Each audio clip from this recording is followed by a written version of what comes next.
Hello friends, DBMS सीखने की series में आज हम देखेंगे हमारा वीडियो जिसमें हम सीखेंगे व्हाट इज़ डेटा और डेटा से जुड़े हुए कुछ टर्म्स के बारे में जो डीबीएमएस में सबसे ज़्यादा यूज़ होते हैं। तो आइए स्टार्ट करते हैं। सबसे ज़्यादा यूज्ड वर्ड जो डेटाबेस मैनेजमेंट सिस्टम में होता है वो है डेटा। तो डेटा क्या होता है, आइए सबसे पहले इसको समझते हैं। Data is considered to be the collection of facts or information from which the conclusion are withdrawn. Data को हिंदी में हम कहते हैं आंकड़े। तो जो डेटा है वो कलेक्शन ऑफ फैक्ट्स और इंफॉर्मेशन होता है। डेटा को हम कलेक्शन ऑफ इंफॉर्मेशन कहते हैं जिसको कि हम फर्दर प्रोसेस करते हैं और उसके बाद as a conclusion as a output हमें इंफॉर्मेशन मिलती है। इंफॉर्मेशन का मतलब होता है सूचना या फिर जानकारी। तो इंफॉर्मेशन इन रॉ और unorganised way is considered to be data. Information अगर कोई रॉ फॉर्म में या अनऑर्गेनाइज्ड वे में रखी हुई है कहीं पे तो वो डेटा है। उस डेटा को हम फर्दर प्रोसेस करते हैं और उसमें से हमको जो डिज़ायर्ड इंफॉर्मेशन चाहिए होती है वो मिलती है। Data is limitless and present everywhere. Data limitless है, बहुत सारा है और हर जगह प्रेजेंट है, हमारे चारों ओर डेटा मौजूद है। एग्जाम्पल्स ऑफ डेटा कुछ देखते हैं हम लोग। सबसे पहला एग्जाम्पल है बैंकिंग सिस्टम। बैंकिंग सिस्टम में बहुत सारा डेटा है, जैसे बैंक्स के कस्टमर्स होते हैं खूब सारे। तो जैसे ही आप बैंक जाते होंगे तो बैंक में आपके बारे में इंफॉर्मेशन होगी, आपका बैंक अकाउंट नंबर होगा, नेम होगा, एज होगी, वहाँ पे डेट ऑफ बर्थ रखी होगी, कितना आपके बैंक अकाउंट में मनी डिपॉजिट है, कितना आपने आज तक ट्रांजैक्शन किया, हर चीज़ उनके पास इंफॉर्मेशन होगी। तो ये सभी क्या है, सभी डेटा है। Second, library management. लाइब्रेरी में भी डेटा की ज़रूरत होती है, डेटा होता है। लाइब्रेरी मैनेजमेंट सिस्टम के पास भी बहुत सारा डेटा है, जैसे लाइब्रेरी में कौन सी बुक्स हैं, बुक की आईडी, उनका नेम, ऑथर कौन है, पब्लिशर कौन है, कॉस्ट कितनी है, और लाइब्रेरी के जो कस्टमर्स हैं उनके बारे में डिटेल्स होती है। जो सेलर्स हैं वहाँ के जो बुक्स बेचते हैं उनके बारे में इंफॉर्मेशन होती है, उनकी कॉन्टैक्ट डिटेल्स और भी एड्रेस और भी इंफॉर्मेशन होती है। तो ये सभी डेटा है। इंडियन रेलवेज़ में भी डेटा होता है, जैसे ट्रेन्स की इंफॉर्मेशन, कौन सी ट्रेन कहाँ तक है, कितने क्या टाइमिंग है ट्रेन का, टिकट्स की इंफॉर्मेशन, कितनी टिकट्स रिजर्व्ड हैं, कितनी टिकट्स अभी बची हुई हैं, सीट्स कितनी अवेलेबल हैं, ये सभी डेटा है। साइंटिफिक रिसर्च, जो साइंटिस्ट की रिसर्च होती है, जो एक्सपेरिमेंट होते हैं उसमें से भी जो रिज़ल्ट आता है वो सेव करके रखा जाता है एज अ डेटा, ताकि जो आगे फर्दर साइंटिस्ट रिसर्च करें तो उससे उनको कुछ बेनिफिट मिले। इंफॉर्मेशन ऑफ सिटीज़ के बारे में अगर कहीं इंफॉर्मेशन रखी है तो भी डेटा है। बिलिंग ऑफ परचेजेस, अगर आप शॉपिंग करने जाते हैं तो जहाँ पे आप बिल बनवाते हैं वहाँ पे एक कंप्यूटर रखा होता है उसके पास, उसमें भी कई सारा डेटा होता है। तो वो आपके प्रोडक्ट की इंफॉर्मेशन जो आपने ख़रीदा है उसकी सारी इंफॉर्मेशन उसमें पहले से फीड होती है, जैसे उसकी कॉस्ट कितनी है, उस पर डिस्काउंट कितना है, कौन सी कंपनी की है, एक्सपायरी डेट कब है, और भी बहुत सी चीज़ें एज अ डेटा उसमें पहले से फीड रहती हैं। Employ management, industry, hotel etcetera. Employees हर जगह होते हैं, इंडस्ट्रीज़ में, ऑफिसेज में, होटल्स में। तो उनके जो मैनेजमेंट, एम्प्लॉय मैनेजमेंट जो होता है उसमें भी बहुत सारा डेटा होता है। उसमें एम्प्लॉयज़ के बारे में हर इंफॉर्मेशन होती है, उनका नेम, सैलरी पैकेज कितना है, एड्रेस, कॉन्टैक्ट नंबर। तो ये सभी डेटा है। होटल मैनेजमेंट में भी रूम्स की इंफॉर्मेशन, कौन सा रूम वैकेंट है, कितने रूम्स जो है इशू किया गया है, किसको इशू किया गया है, कब तक इशू किया गया है, क्या कॉस्ट है रूम का, ये सभी डेटा के एग्जांपल्स हैं। इंक्वायरी सिस्टम, अगर हम कहीं बैंक में या किसी इंस्टीट्यूट में या फिर किसी ऑफिस में जाते हैं तो वहाँ इंक्वायरी की टेबल होती है। तो उस इंक्वायरी सिस्टम में भी बहुत सारा डेटा होता है। हम उनके पास जाते हैं अपनी क्वेरी लेके, अपना क्वेश्चन उनसे पूछते हैं और वो उस डेटा में से सर्च करके इंफॉर्मेशन निकालते हैं और हमको वही इंफॉर्मेशन दे देते हैं। तो वहाँ पे भी उनके पास बहुत सारा डेटा होता है। टेलीफोन डायरेक्टरी जैसे आपके फ़ोन्स में कॉन्टैक्ट्स सेव होंगे तो वहाँ पे कॉन्टैक्ट, जिसका कॉन्टैक्ट सेव है उसका नेम, उसका कॉन्टैक्ट नंबर, ईमेल आईडी, या फिर अगर आप मैनुअल टेलीफोन डायरेक्टरी देख लें, जो एक डायरी बनती थी टेलीफोन नंबर जिसमें लिखे जाते थे, उसमें भी कॉन्टैक्ट नंबर और जो नेम लिखते थे वो सभी क्या है, वो सभी एक डेटा है। तो डेटा वर्सेस इंफॉर्मेशन, डेटा और इंफॉर्मेशन क्या होता है, आइए समझते हैं। डेटा है रॉ और अनऑर्गेनाइज्ड कलेक्शन ऑफ फैक्ट और information which can be further process to retrieve information. Data जो है वो रॉ और अनऑर्गेनाइज्ड कलेक्शन ऑफ फैक्ट्स है या फिर इंफॉर्मेशन का, जिसको कि हम फर्दर उसको प्रोसेस करके उसमें से as a conclusion, as a output information retrieve करते हैं।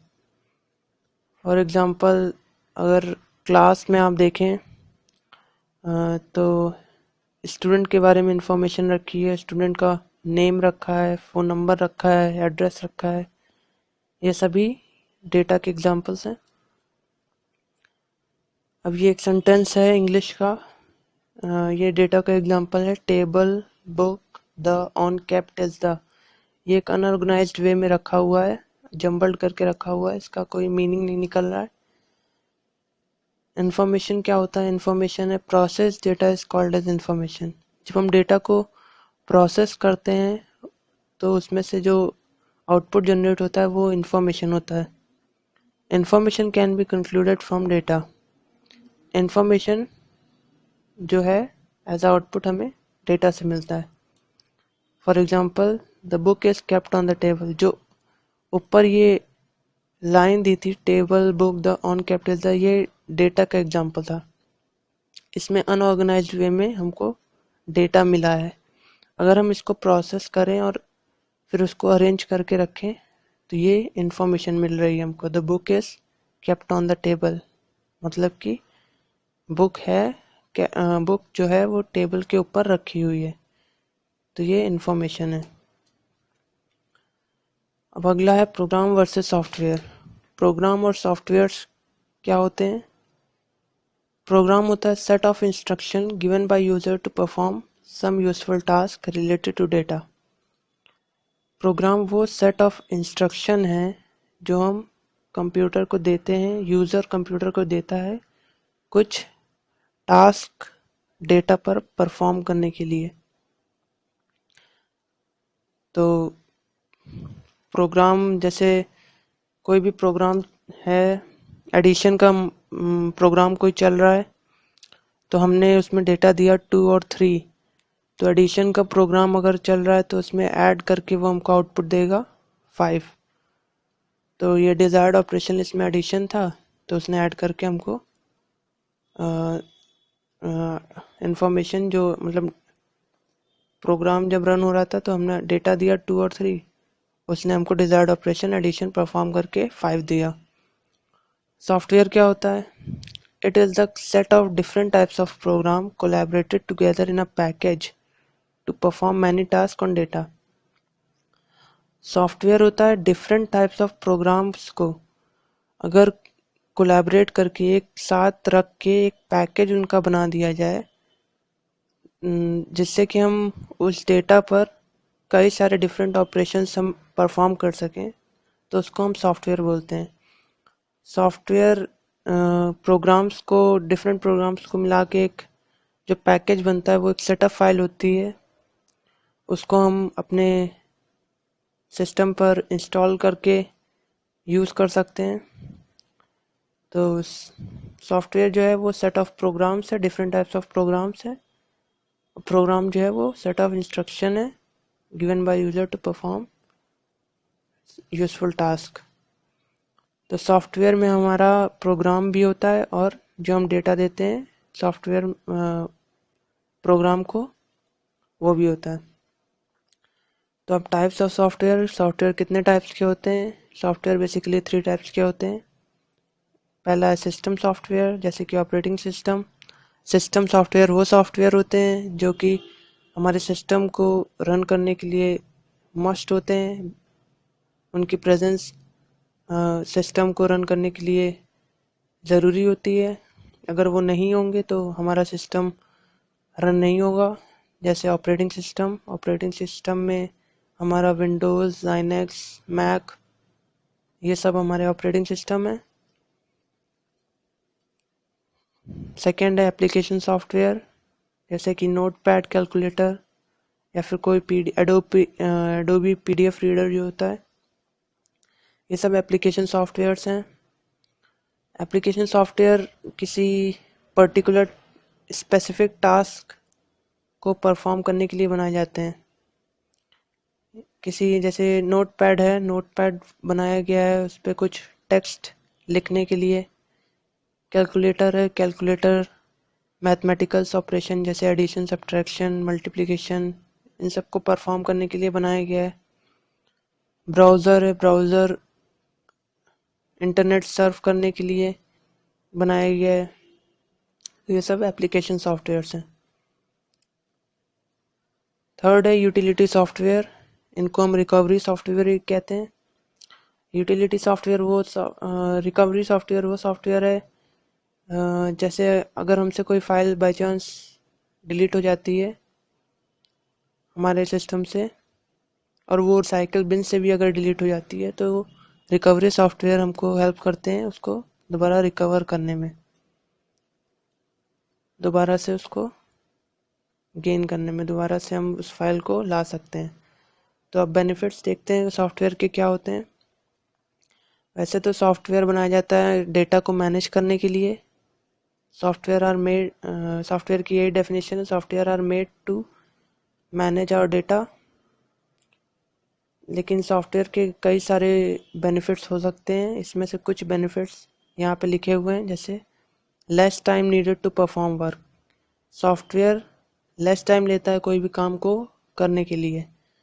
फॉर एग्जांपल अगर हमें 100 नेम्स को सॉर्ट करना हो तो बहुत ज़्यादा वो टाइम कंज्यूमिंग होगा, लेकिन सॉफ्टवेयर के थ्रू अगर हम करेंगे तो वो बहुत ही कम टाइम में विद इन सेकेंड्स और मिली सेकेंड्स वही सेम टास्क हम कर सकते हैं। Less effort as it is easy to use. Softwares में हमें लेस एफर्ट करना पड़ता है क्योंकि ये बहुत ही ईजी होते हैं। अगर हमको 100 नंबर कहीं लिख के सॉर्ट करने पड़े तो 100 नेम्स, तो बहुत ज़्यादा एफर्ट करना पड़ेगा उसके लिए, और गलती होने के भी बहुत ज़्यादा चांसेस हैं। लोअर कॉस्ट होती है सॉफ्टवेयर की एज़ कम्पेयर टू अगर हम मैनुअल वो काम करें। फॉर एग्जांपल किसी शॉप पे बिलिंग काउंटर पे अगर हम सॉफ्टवेयर का यूज़ ना करें तो वहाँ पे अगर किसी चीज़ का बिल बनाना है तो हमें बहुत सारा ह्यूमन रिसोर्स की ज़रूरत पड़ेगी। एक आदमी होगा वहाँ पे जो रेट लिख रहा होगा बिल पे, प्रोडक्ट्स जो खरीदे हैं। एक आदमी होगा जो उसको ऐड कर रहा होगा, और एक आदमी होगा जो पैसे लेके उसको रिटर्न करके दे रहा होगा। तो बहुत सारा ह्यूमन रिसोर्स यहाँ पे लग रहा है, लेकिन अगर सॉफ्टवेयर का हम यूज़ करें तो हमें इन सब की ज़रूरत नहीं है। हमने जैसे प्रोडक्ट का नेम और उसकी क्वांटिटी डाली तो वो हमें तुरंत ऐड करके बिल बना के तुरंत दे देगा। तो यहाँ पे हमारी कॉस्ट की बचत हो रही है और टाइम भी कम लग रहा है। फोर्थ है एक्यूरेट रिजल्ट्स। ये रिज़ल्ट एकदम एक्यूरेट देता है। अगर हम मैनुअली उसको एडिशन या सब्ट्रैक्शन करें तो गलती होने के बहुत ज़्यादा चांसेस हैं, लेकिन इसमें सॉफ्टवेयर का यूज़ करके हम रिजल्ट एकदम एक्यूरेट पा सकते हैं। ये जो अगला टर्म है डेटा परसिस्टेंस, इसको समझना बहुत ज़रूरी है। परसिस्टेंस मतलब होता है अवेलेबिलिटी ऑफ समथिंग।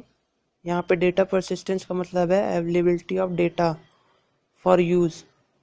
तो आप डेटा को कब तक मौजूद देखना चाहते हैं, तो availability of data for use और the existence of data is called as data persistence.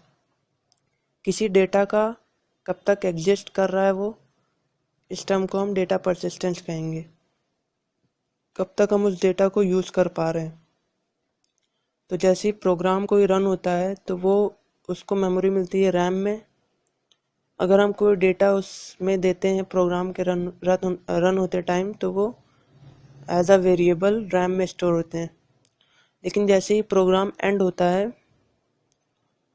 तो वो मेमोरी जो प्रोग्राम को मिली होती है वो फ्री हो जाती है और उसमें हमारे जो डेटा वेरिएबल्स होते हैं वो भी डिलीट हो जाते हैं। तो अगर हम उस डेटा को कहीं चाहते हैं कि प्रोग्राम के एंड होने के बाद भी वो एग्जिस्ट करे, तो हमें उसे सेकेंडरी स्टोरेज में स्टोर करके रखना पड़ता है। तो if we want to use data after completing execution of program on that data, we need to store it in secondary storage as a files। अगर हम चाहते हैं कि हमारे प्रोग्राम के एग्जीक्यूशन के बाद उस डेटा की हमें ज़रूरत है, तो हमें उसे सेकेंडरी स्टोरेज में एज अ फाइल्स के रूप में सेव करना पड़ेगा। सेकेंडरी स्टोरेज जैसे कि हार्ड डिस्क। तो everything in secondary storage is saved in form of files created by operating system. ये जो फाइल्स का कॉन्सेप्ट है ये ऑपरेटिंग सिस्टम का कॉन्सेप्ट है। कोई भी चीज़ अगर हम सेकेंडरी स्टोरेज में सेव करते हैं तो वो एज अ फाइल्स हम सेव करते हैं, क्योंकि ये ऑपरेटिंग सिस्टम द्वारा जनरेट होती हैं फाइल्स डिफरेंट टाइप्स की हो सकती हैं। वो वीडियो फाइल्स भी हो सकती हैं, MP3 भी हो सकती है। तो फाइल्स अलग अलग हो सकती हैं। तो आई होप आपको इस वीडियो में कुछ टर्म्स क्लियर हुए हों। अगर आप चाहते हैं कि और वीडियोस देखना जो आपके यूज़ में आए, तो इस चैनल को आप सब्सक्राइब करिए। और अगर आपको कोई क्वेश्चन पूछना हो या कुछ सजेशन देना हो तो आप ज़रूर कमेंट करिए। और ये मेरी ईमेल आईडी है skb.tuts, इस पे मुझे ईमेल भी कर सकते हैं। और ये मेरी पर्सनल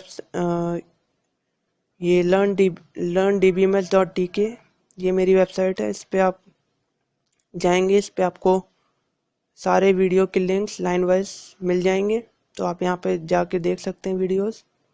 और ये मेरी पर्सनल वेबसाइट है skb.tk, इसको आप ज़रूर विजिट करिए। Thank you.